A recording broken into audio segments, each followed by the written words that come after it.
Alors, bonsoir tout le monde, j'espère que vous vous portez très bien. Alors, aujourd'hui, nous allons traiter un petit exercice, d'accord, sur les mathématiques appliquées.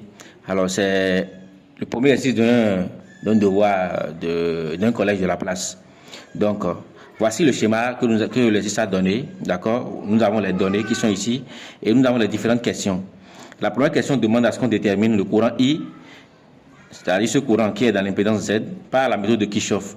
La deuxième question consiste à déterminer les paramètres du générateur de Thévenin équivalent au dipôle AB. Et la troisième question demande à ce qu'on retrouve le courant I qu'on a déterminé dans la première question, d'accord, par la méthode de Thévenin. Alors la première chose que nous allons faire, nous allons reproduire d'abord ce schéma sur notre feuille. Donc on y va.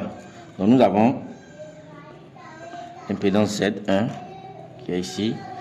Nous avons la FUM E1 qui est là. Ici, nous avons l'impédance Z2. Nous avons ici la FUM E2, d'accord. Et sur la ligne, à ce niveau, nous avons l'impédance Z3. Et là, nous avons sur cette ligne l'impédance Z. Alors, la première des choses à faire, c'est qu'il faudrait qu'on impose le sens du courant dans les branches. Alors, pour les imposer, c'est pas compliqué. Ici, nous avons déjà le courant I qui a été fléché là, d'accord. Alors pour imposer le sens du courant dans les branches, d'accord, soit on le fait de manière arbitraire, soit nous allons utiliser, d'accord, une certaine notion pour pouvoir les imposer. C'est-à-dire quoi? Nous avons deux sources dans le schéma. Nous avons la source E1 et la source E2. La source E1, c'est la source qui a le plus grand module et la source E2 la plus petite. Donc la source E1 va imposer son sens du courant au circuit. Ce qui veut dire que la source E1 va débiter son courant, I1, et arrivé à ce nœud, d'accord, ce courant va se partager dans les différentes branches. Ça veut dire que nous avons I1 qui est déjà dans cette branche et nous avons maintenant le courant I2 qui serait dans la branche que nous avons ici. Maintenant, après avoir imposé le sens de courant dans les branches, nous allons flécher les impédances. Au niveau, nous allons flécher les impédances dans les branches en suivant la convention récepteur. La convention récepteur dit que la flèche de la tension au bord de chacune des impédances, d'accord, est contraire au sens du courant qui traverse chacune de ces impédances. Donc, nous allons tracer les flèches de tension au bord de chacune des impédances. Alors, au niveau de Z, par exemple, le courant est en train de descendre, donc la flèche de tension serait dirigée dans le sens contraire. Donc, ici, nous avons Z, I. À ce niveau, c'est le même courant qui traverse Z3. Donc Z3, puisque le sens du courant c'est ceci, la flèche de tension serait dans le sens contraire aussi. Et là, on aurait quoi? On aurait Z3I. Ici, la flèche de tension au bord de Z2 serait dirigée vers le haut pour être dans le sens contraire que le courant. Et là, on aurait Z2, I2. Et ici, nous aurions Z1, I1. Donc voilà un peu le schéma que nous avons à notre disposition. Maintenant, nous allons appliquer la loi des mailles et appliquer la loi des nœuds. C'est un peu ce en quoi consiste la méthode de Kirchhoff. Alors, donc, d'abord, on va faire l'inventaire des mailles et des nœuds. Et quand on regarde ce schéma, on voit clairement que nous avons un nœud ici et puis nous avons un nœud là. Ça veut dire que nous avons deux nœuds. Or, pour appliquer le théorème de Kirchhoff, on applique la loi des nœuds, d'accord, à n-1 des n nœuds. Et comme on a deux nœuds, nous allons appliquer la loi des mailles à un seul nœud. Donc, la loi des nœuds plutôt à un seul nœud. Donc, nous allons appliquer la loi des nœuds au nœud qui est en haut là. Donc, d'après ce nœud, d'accord, la somme des courants qui arrivent est égale à la somme des courants qui impactent. Ça veut dire que le courant I1, d'accord, ça va faire le courant I2 plus le courant I. Maintenant, nous allons faire l'inventaire des mailles. Ici, nous avons une première maille qui est à ce niveau. On a une deuxième maille qui est ici. Nous avons aussi la grande maille. Donc, quand on fait l'inventaire des mailles, d'accord, on applique la loi des mailles, d'accord, au nombre de mailles moins 1. Et comme j'ai 3 mailles, je vais appliquer la loi des mailles à 2 mailles. Donc, je choisis les mailles que je veux exploiter. Donc, je choisis par exemple la maille qui est ici, la petite là, et je choisis aussi la petite, l'autre maille qui est là. Alors, donc, la loi des mailles. Premièrement, qu'est-ce qu'on aura ici? On aura E1 moins Z1, I1 moins Z2, I2 moins E2 égale à 0. Maintenant, la deuxième maille, qu'est-ce qu'on aura? On va faire la maille d'ici et on revient ici. Ça veut dire qu'on aura E2 plus Z2, I2 moins Z3I moins ZI égale à 0. Donc, nous avons notre système d'équation. Donc, nous allons essayer d'arranger ce système, d'accord, pour pouvoir déterminer les inconnus. Mais l'inconnu, d'accord, et la seule inconnue sur laquelle nous allons vraiment travailler, c'est comment faire pour avoir le courant I qui est dans cette branche-là. Donc, quand on regarde la première, les deux mailles, d'accord, on va réorganiser un peu. Donc ici, je vais balancer, d'accord, les éléments qui sont dans l'équation qui n'ont pas d'inconnu dans l'autre membre. Ça veut dire que j'aurai moins Z1, I1, moins Z2, I2, qui sera égal à E2 moins E1. Et pour la seconde équation, qu'est-ce qu'on aura? On aura Z2, I2, d'accord, moins, je vais mettre en facteur en même temps. Je vais mettre en facteur en même temps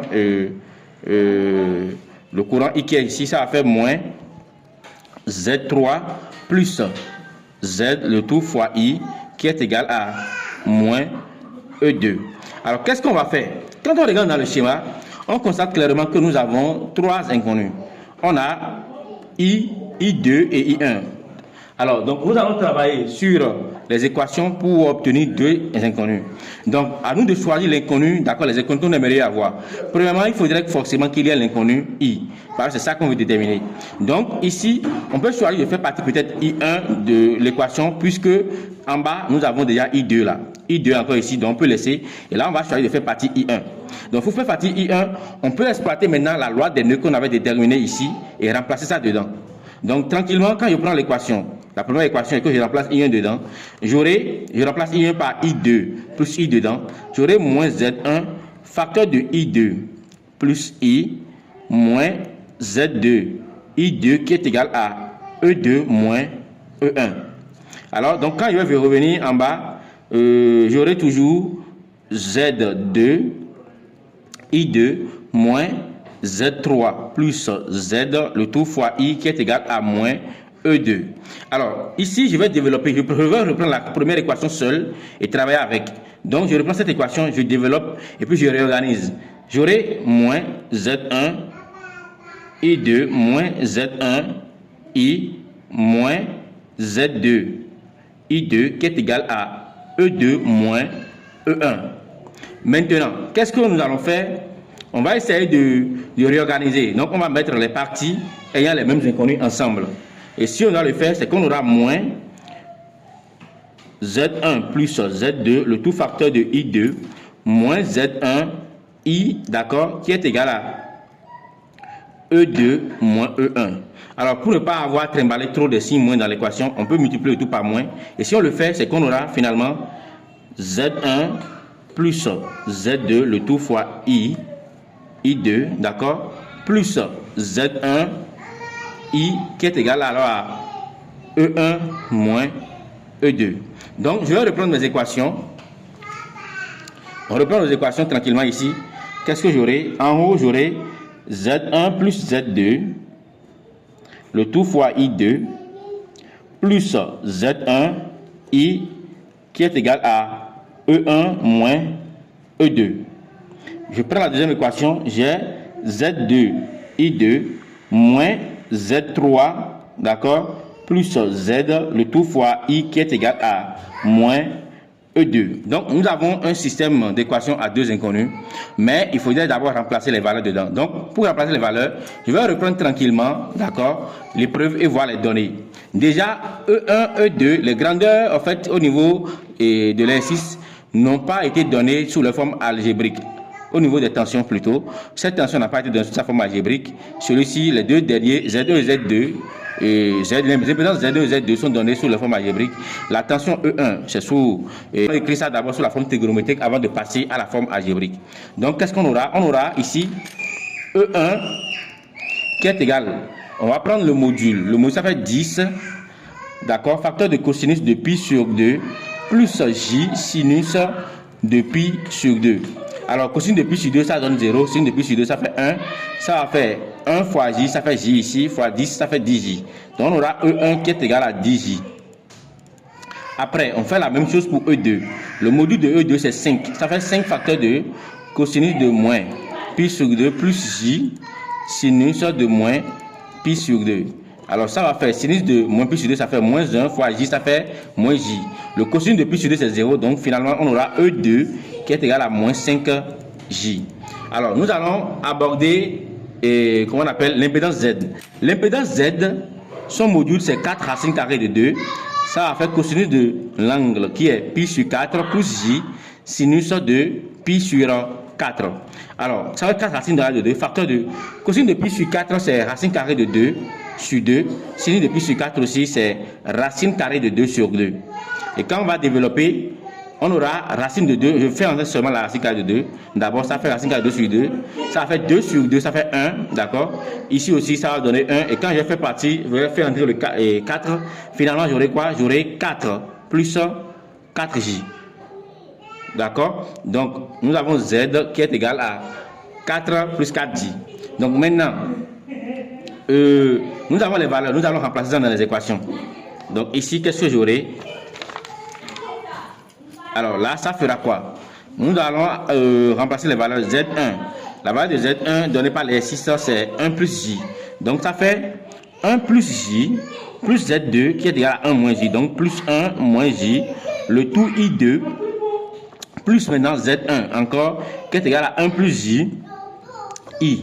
Maintenant, E1. E1, c'est 10J, moins E2. E2, c'est moins 5J. Maintenant, deuxième équation, on a Z2. Z2, c'est 1 moins J, I2, plus maintenant, on va faire la somme. Z3. Z3, l'exercice a donné J pour Z3. Donc, ça va faire J, d'accord, plus Z. Z lui-même, c'est 4 plus 4 plus 4J. Donc, ça va plus 4 plus 4J. Le tout I qui est égal à maintenant à moins E2. Or, E2 était égal à moins 5J. Donc, moins E2 va faire 5J. On va réorganiser notre équation. Ici, on aura 2 I2, d'accord, plus 1 plus J, I, ce qui est égal à, ici, ça va faire 15J, d'accord. Et là, qu'est-ce que j'aurai? Ici, ça va faire 1 moins J, le tout I2, d'accord, plus maintenant, ça va faire 4 plus 5J, le tout I, qui est égal à 5J. Arrivé à ce niveau, nous avons remplacé les valeurs, et nous avons travaillé, d'accord, sur nos équations. Maintenant, on va appliquer, on va chercher le déterminant du système. Ça va faire ici 2, et là, ça fait 1 moins J, et ici, ça fait 1 plus J. En bas, ça fait 4 plus 5J. Alors, maintenant, nous allons calculer. Ça fait 2 facteur de 4 plus 5J, moins, entre parenthèses, 1 moins J, facteur de 1 plus J.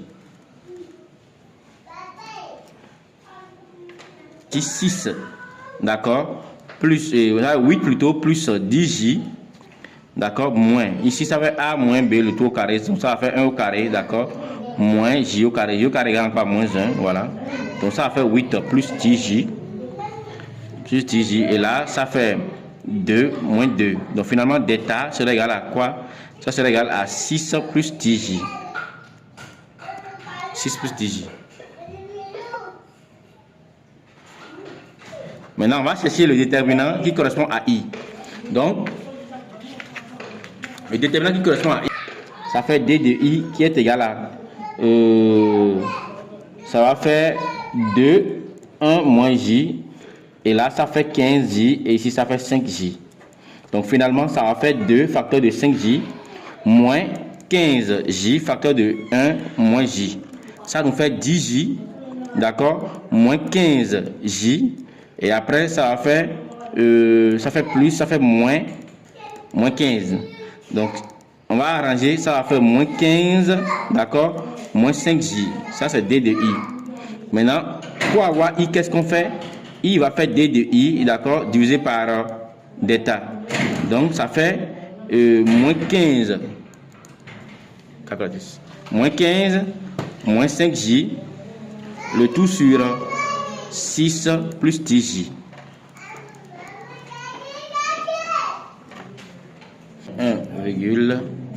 1,029 plus 0,882J. On vient d'obtenir I comme ça.